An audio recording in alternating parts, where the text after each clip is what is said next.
controversial moment rather overshadowed the rest of the third day of the LV County Championship match between Somerset and Surrey in Taunton, a game which will now need some manipulation on day 4 to get a positive result. After day 2 was lost to the weather, Somerset resumed on 42 for 2 in reply to Surrey's Kevin Peterson-inspired 317 all-out when play finally got underway after a 45-minute delay.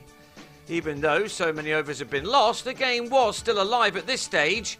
Early wickets for Surrey would have seen them press home their advantage, while Somerset, in spite of the loss of both of their openers on the first evening, still had chances if they could get well beyond Surrey's total, something James Hildreth and Chris Jones were now trying to do for them.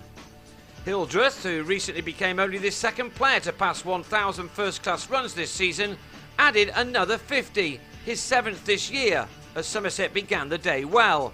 Hildreth had required 83 balls for this particular half-century. His innings was now going to be the key one as he just started to open up with his 50 now reached.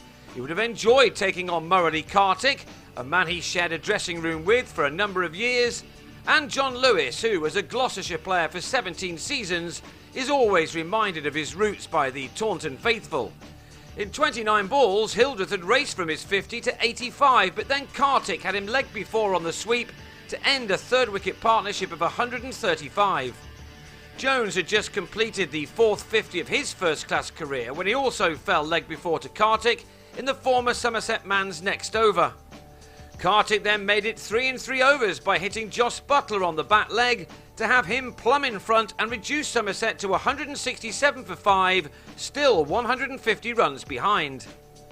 Kartik was clearly enjoying his return to Taunton, but after Alex Barrow and Peter Trigo had added a much-needed 24 runs for the 6th wicket, we had our moment of controversy. Seeing Barrow out of his crease at the non-striker's end, Kartik whipped off the bails, and after the umpires had asked the Surrey captain 3 times whether he wanted to withdraw the appeal or not, Barrow was given out. Kartik later said that he had warned the batsman, and he was within his rights. But the atmosphere at the ground had changed in an instant, but if there is one man who likes a battle, then it's Trigo, and he was now to go on to hit his best score of the summer. Away from the controversy, his side needed him, after he'd been joined by Alphonso Thomas with them on 191 for 6, and still a long way behind. Naturally, there were some cheers from the locals when Kartik was swept for a 6 by Trigo, and he brought up his 50 off the same bowler soon afterwards.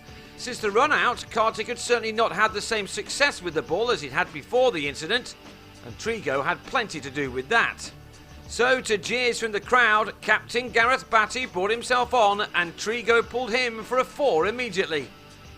Just after a second batting bonus point had been secured by Somerset, they lost their 7th wicket, Thomas giving Kartik his 4th LBW decision. Both Kartik and Batty were booed off the pitch at tea, while Trigo aimed to hurt them on it in the final session.